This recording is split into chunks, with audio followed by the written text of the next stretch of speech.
25-ի դրությամբ Հայաստանի հանրակրթական դպրոցների ուսուցիչների միայն 31%-ն է անցել կամավոր ատեստավորումը։ Ինչու՞մ։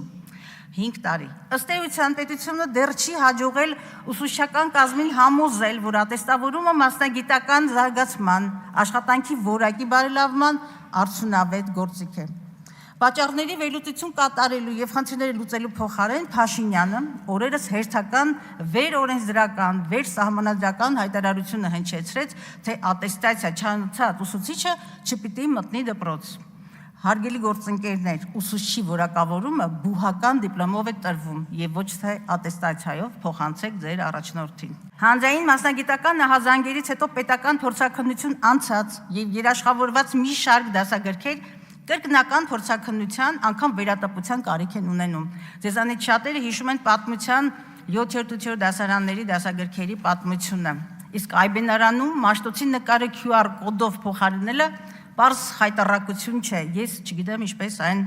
պիտակ գնահատել։ Սա նշանակում է, որ համակարգում որակի վերահսկման մեխանիզմ չի գործում։ Ակադեմիական քաղաք, մեծ խոստում, ահռելի ծախսեր, շարունակ փոխվող հայեցակարգեր, անորոշ հեռանկար։ Դեռ 22-ին հենց աշտարակում, կարծեմ պարոն Հարությունյան դուք եք այնտեղ, հենց այնտեղ ակադեմիական քաղաք կառուցելու անոնսը արեցիք։ Մի քանի շաբաթ ամիս, չգիտեմ, հետո վայրը փոխվեց։ 23-ին հաստատված հայեցակարգով ակադեմիական քաղաքի կառուցման փուլը պետք էր ավարտվեր 29-ի վերջին, իսկ ամբողջական գործարկումը 2030-ին։ Սակայն 26-ին դարձյալ փոխվեց հայեցակարգը եւ անցակ հիմա էլ փուլային մոդելին, հիմա շրջանառվում է 36-5 թվականները։ Որևէ քաղաքականություն չի գնահատվում ընդունված օրենքների, հաղորդագրությունների, ծախսված գումարների քանակով կամ գործընթացներով, այլ արդյունքի քաղաքականությամբ։ Եվ հարցը մնում է նույնը։